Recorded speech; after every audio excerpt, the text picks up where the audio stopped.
Cosmo health நேயர்கள் அனைவருக்கும் வணக்கம். நான் உங்கள் doctor Rajalakshmi, Siddha physician. So உடல் இளைப்பு பற்றி எல்லோரும் தேடக்கூடிய ஒரு விஷயம் தான். ஆனால் உடல் இளைப்பு அப்போ நம்ம என்ன மாதிரியான டயட் எடுக்கலாம் அப்படிங்கிறது இது பண்ணலாம். ஏன்னா நம்ம டயட் எடுக்கக்கூடிய டயட் நமக்கு எக்ஸ்ட்ரா வெயிட் போட்டுறக்கூடாது. அப்படிங்கிறப்ப பாப்கார்ன் சாப்பிட்டா நமக்கு வெயிட் லாஸ்க்கு ஹெல்ப் பண்ணும் அப்படின்னு.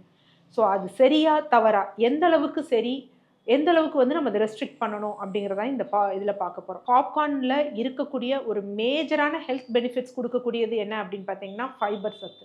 ஸோ நார்மலாகவே ஒரு 100 கிராம் பாப்கார்ன் எடுத்துக்கிட்டோம் அப்படின்னா அதில் டயட்ரி ஃபைபர் மற்றும் 13 கிராம் இருக்குது.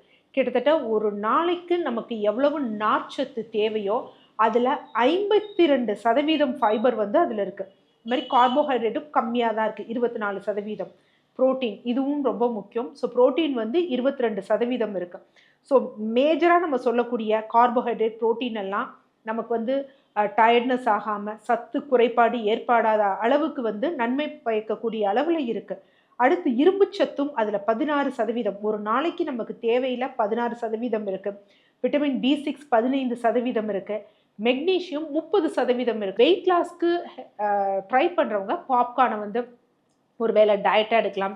இல்லை இடையில க்ரன்ச்சஸ் மாதிரி நம்ம சாப்பிட்றதுக்கு நொறுக்கு தீனியாட்டம் இந்த பாப்கார்னை எடுக்கலாம். ஆனால் அதே நேரம் தவறு எங்கே ஏற்படுது அப்படின்னு பார்த்தோம் அப்படின்னா, யூஸ்வலாக இன்றைக்கு நாம் எடுக்கக்கூடிய பாப்கார்ன் சோளம் இருக்குது பார்த்தீங்களா, அது மேஜராக 95% ஜெனட்டிக்கலி மாடிஃபைடு சோளம் தான். அதாவது மரபணு சார்ந்து மாற்றப்பட்ட சோளம். ஸோ இன்றைக்கு மரபணு சார்ந்தது மாற்றப்பட்ட உணவுகளில் நிறைய விஷயம் சொல்கிறாங்க. இது கேன்சரை உண்டு பண்ணலாம், மியூட்டஜனை ஏற்படுத்தலாம் அப்படின்னு சொல்கிறாங்க. சில பேர் இல்லைன்னு சொல்கிறாங்க. ஆனால் கண்டிப்பாக இது ஏற்படாது அப்படின்னு உறுதியாக யாரும் சொல்கிறது கிடையாது. ஸோ அதனால என்ன அப்படின்னு பார்த்தீங்கன்னா, அந்த இடத்துல அது ஒரு கேள்விக்குறியாக இருக்குது. அடுத்து இரண்டாவது இது என்ன அப்படின்னு பார்த்தீங்கன்னா, இதோட கேலோரிஸ் இருக்குது பார்த்தீங்களா, கேலோரிஸ் மற்றும் கிளைசிமிக் இண்டெக்ஸ். அதாவது ஒன்று எடுத்தோம் அப்படின்னா நமது ரத்தத்தில் சர்க்கரை அளவை கூட்டக்கூடிய தன்மை, அதாவது ஒரு வேரியேஷனில் இருக்குது, ஒரு டிஃப்ரென்ஸில் இருக்குது. என்ன அப்படின்னு பார்த்தீங்கன்னா 44ல் இருந்து 89 வரைக்கும் இருக்குது. ஏன் இந்த மாதிரி இருக்குது அப்படிங்கிறத நம்ம பின்னாடி பார்ப்போம். மூணாவது, இது எடுக்கக்கூடியதில் இருக்கக்கூடிய சிக்கல் என்ன அப்படின்னா, பாப்கார்ன் ரோஸ்ட் ஆகிறப்பயே கமகமன்னு நமக்கு ஒரு ஸ்மெல் வரும். அதே மாதிரி ஒரு வெண்ணெய் சேர்ந்த ஒரு டேஸ்ட் வரும். அதற்குரிய காரணம் இது டைஅசெட்டைல் அப்படிங்கக்கூடிய கெமிக்கல் சேர்ந்திருக்கிறதுனால தான். ஸோ இது சேர்ந்த ஒரு உணவை, அந்த பாப்கார்ன் இதை நம்ம மார்க்கெட்டில் கிடைக்குது பார்த்தீங்களா ப்ராடக்ட்ஸு, அதுலேயும் இருக்குது, தியேட்டரில் இருக்கிறதுலையும் இந்த கெமிக்கல் சேர்க்கப்பட்டிருக்கு. ஸோ இதனால என்ன அப்படின்னா, இதை ஹீட் பண்ணுறப்ப இதுலேருந்து வரக்கூடிய அந்த ஸ்மெல் இருக்குது பார்த்தீங்களா, அது என்னென்னா நுரையீரல் சம்பந்தப்பட்ட பிரச்சனைகளை ஏற்படுத்துவதற்கு வாய்ப்புகள் அதிகமாக இருக்குது அப்படின்னு ஆராய்ச்சி தரவுகள் சொல்லுது. FDA அது ஒரு அறிக்கை விட்டுருக்கு. அதாவது ஃபுட் அண்ட் ட்ரக் அட்மினிஸ்ட்ரேஷன் அப்படின்னு அமெரிக்காவில் இருக்கக்கூடியது. அது என்னன்னா GRAS, generally recognised as safe. இது ஓரளவுக்கு பாதுகாப்பானது அப்படின்னு. இது முற்றிலும் பாதுகாப்பானது அப்படிங்கிற வாக்குறுதி கொடுக்கல. அடுத்து இதில் கேலோரிஸ் அப்படின்னு வர்றப்ப பார்த்தீங்கன்னா, இப்போ நம்ம தியேட்டரில் வாங்குறோம் பார்த்தீங்களா பாப்கார்ன்ஸ், அது நார்மலாக 1000 கேலோரிஸ் கொடுக்குமா. அதாவது ஒரு மனிதன் சராசரியாக இருக்கக்கூடியவங்க ஒரு நாளைக்கு 2000 கேலரிஸ் சாப்பிட்லாம்னா அந்த ஒரு நாள் உணவில் பாதி கேலரிஸ் இந்த பாப்கார்னில் நமக்கு கிடைச்சிருது. அதே மாதிரி இதில் இருக்கக்கூடிய உப்புக்கள் 2500 மில்லிகிராம் இருக்குது. ஸோ நமது சராசரியாக மனிதர்கள் நார்மலாக எடுக்கக்கூடிய உப்பின் அளவு வெறும் 2300 மில்லிகிராம் தான். ஆனால் யோசிச்சு பாருங்கள், அதில் இருக்கக்கூடியது 2500 மில்லிகிராம். அப்போ நமக்கு ஒரு நாள் சராசரி தேவையான உப்பை விட நம்ம ரொம்ப அதிகமான அளவு உப்பு எடுக்கிறோம்.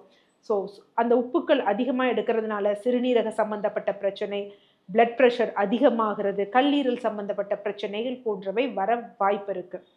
ஸோ இப்போ நம்ம ஒரு 100 கேலரிஸ், கிலோ கேலரிஸ் கொடுக்குற அளவுக்கு நான் பாப்கார்ன் சாப்பிட்டா போதும் அப்படின்னா எவ்வளோ தெரியுமா பாப்கார்ன் இருக்கும்? அது வெறும் 25 கிராம் தான் இருக்கும். பெரிய பெரிய மால்லையும் சரி, சினிமா தியேட்டர்ஸ்லேயும் சரி, அன்லிமிட்டெட் பாப்கார்னு குழந்தைகளுக்கு இவ்வளோ பெரிய பக்கெட் வாங்கி கொடுக்குறோம்.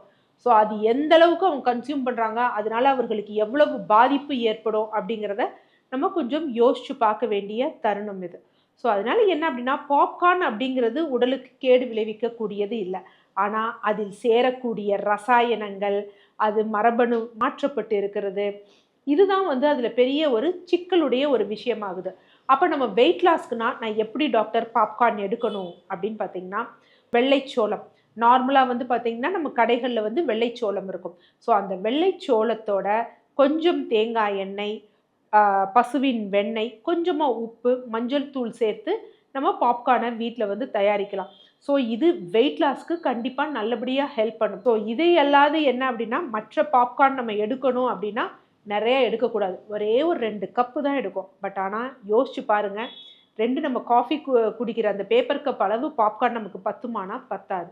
ஸோ அப்போ நார்மலாக நம்ம வீட்டில் மேற்குறிப்பிட்ட முறையில் செஞ்சோம் அப்படின்னா, பாப்கார்ன் அப்படிங்கிறது வெயிட் லாஸ்க்கு நல்ல ஒரு சிறந்த உணவு. ஆனால் அதிலும் குறிப்பாக அந்த வெள்ளைச்சோளம் கூட யாரும் அவாய்ட் பண்ணணும் அப்படின்னா, சரும நோய் உள்ளவர்கள் அவாய்ட் பண்ணணும். யூசுவலாக சோளம் வந்து ஸ்கின் பேஷண்ட்ஸ்க்கு வந்து நிறைய அலர்ஜன்ஸ் வந்து அதில் இருக்குது. ஸோ அதனால் அரிப்பு போன்றவற்றை உண்டு பண்ணும். ஸோ அதனால் எனக்கு வந்து அர்டிகேரியா, இந்த தடிப்புகள்லாம் ஏற்படுது பார்த்தீங்களா, அவங்க அவாய்ட் பண்ணணும். சொரியாசிஸ், கரப்பான் பிரச்சனை இருப்பவர்கள் வந்து அவாய்ட் பண்ணணும். குழந்தைகளுக்கு நம்ம பாப்கார்ன் கொடுக்கும் பொழுது ரொம்ப வந்து கவனமாக இருக்கணும். ஏன்னா இன்றைக்கு குழந்தைகளுக்கு நிறைய நோய்கள் வந்து வருது. குறிப்பாக நெஃப்ரோட்டிக் சிண்ட்ரோம் அப்படிங்கக்கூடிய ஒரு நோய் வந்து ஏற்படுது. ஸோ இந்த நெஃப்ரோட்டிக் சிண்ட்ரோமில் என்ன அப்படின்னா, நம்மளோட சிறுநீரின் வழியாக அதிகமாக புரதம் வந்து வெளியேறும்.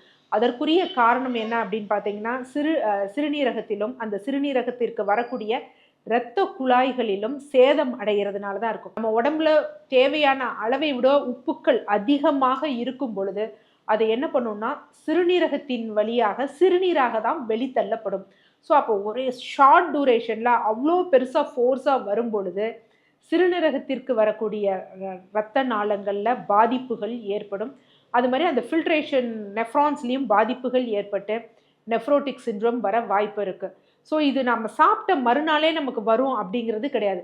அது கொஞ்சம் கொஞ்சமாக இருந்து ஒரு குறிப்பிட்ட கால இடைவெளியில் வந்து ஏற்படுவதற்கு வாய்ப்புகள், வெளிவருவதற்கு வாய்ப்புகள் அதிகமாக இருக்குது. அதனால் குழந்தைகளுக்கு தியேட்டர்ஸ்க்கு போனாலும் உங்களோட பாசத்தை காமிக்கணும்னு தயவுசெய்து பக்கெட் பாப்கார்ன் வாங்கி கொடுக்காதீங்க. சும்மா நார்மலாக இருக்கக்கூடிய சைஸில் இருக்கக்கூடிய பாப்கார்ன்ஸ் வாங்கி கொடுங்க. அதில் கூட இன்றைக்கி நிறைய என்ன பண்ணுறாங்க அப்படின்னா, அங்கே நிறைய வந்து ஃப்ளேவர்ஸ், பவுடர்ஸ்லாம் வச்சுருக்காங்க. ஸோ இது எல்லா பவுடர்ஸ்லேயும் எடுத்து ஒரு பிஞ்ச் நாக்கில் வச்சு பாருங்களேன். எல்லாவற்றிலும் உப்புக்கள் தான் மேன்மையாக இருக்கும். அதே மாதிரி இதில் எம்எஸ்டி உப்பு அப்படின்னு சொல்லக்கூடிய மோனோசோடியம் குளூட்டமேட்டும் இதில் அதிகமாக இருக்கும். இது எல்லாம் வந்து குழந்தைகளுக்கு நெஃப்ரோட்டிக் சிண்ட்ரோம் மட்டும் இல்லை, இன்றைக்கி இன்சுலின் ரெசிஸ்டன்ஸ் அப்படிங்கிற ஒரு விஷயம் இருக்குது. இன்சுலின் லெவலை ஸ்பைக்காக வந்து ரத்தத்தில் அதிகம் பண்ணும். ஸோ அப்போ என்ன அப்படின்னா, குழந்தைகளுக்கு ஏற்படக்கூடிய உடல் பருமன், அதை தொடர்ந்து ஏற்படக்கூடிய தைராய்டு நோய்கள், சீக்கிரமாக வரக்கூடிய சர்க்கரை நோய்கள், பெண் குழந்தைகளாக இருந்தாங்கன்னா அவங்களுக்கு பிசிஓஎஸ் ப்ராப்ளம் வரக்கூடிய வாய்ப்புகள் இருக்குது. ஸோ அதனால் ஒரு சிங்கிள் ஃப்ளேவரில் குறைந்த அளவு இருக்கக்கூடிய பாப்கார்ன்ஸை கொடுங்க. வீட்டில் குழந்தைகளுக்கு டெய்லி பாப்கார்ன்ஸ் கொடுக்கலாமான்னா தாராளமாக டெய்லி பாப்கார்ன் கொடுக்கலாம். நான் முன்னர் கூறியபடி வெண்ணெய், சோளம், உப்பு, மஞ்சள், கொஞ்சமாக தேங்காய் எண்ணெய் சேர்த்து, மிளகுத்தூள் சேர்த்து அதை நம்ம இது பண்ணோம்னா கண்டிப்பாக அந்த பாப்கார்னுக்கு ஈக்குவலான டேஸ்ட் இதில் இருக்கும். குழந்தைகளுக்கும் நன்மை பயக்கும். வீட்டில் நம்ம சேர்க்குறப்ப கூட காஷியஸாக தான். இந்த எண்ணெய் அப்படிங்கிறது என்ன அப்படின்னு பார்த்தீங்கன்னா, அந்த அந்த மேலோட்டமாக சர்ஃபேஸில் வந்து அதுக்கு ஒரு சூடு பறக்கணும் அப்படிங்கிறதுக்காக தான். ஸோ அதுக்காக நிறைய எண்ணெய் ஊற்றணும் அப்படிங்கிற அவசியம் கிடையாது. பிபி பேஷண்ட்ஸாக இருந்தாங்க அப்படின்னா வெறும் சோளமை வந்து தாராளமாக எடுத்துக்கலாம். இந்த மாதிரி உப்பு சேர்க்கப்பட்ட தியேட்டரில் கிடைக்கிற பேக்கெட்டில் விற்கக்கூடிய பாப்கார்ன்ஸை அவாய்ட் பண்ணுறது நல்லது. பிபி பேஷண்ட் யூஸ்வலாக நார்மலாக உப்புக்கள் வந்து ஜாஸ்தியாக உடம்புல இருக்குது, கை கால் முகம் வீங்குது அப்படிங்கிறவங்க அவங்களாம் அவாய்ட் பண்ணலாம். ஸோ இது ஆரோக்கியமான உணவு தான். ஆனால் தவறான வழியில் நம்ம எடுக்கலை அப்படின்னா நமக்கு பிரச்சனை கிடையாது. நன்றி.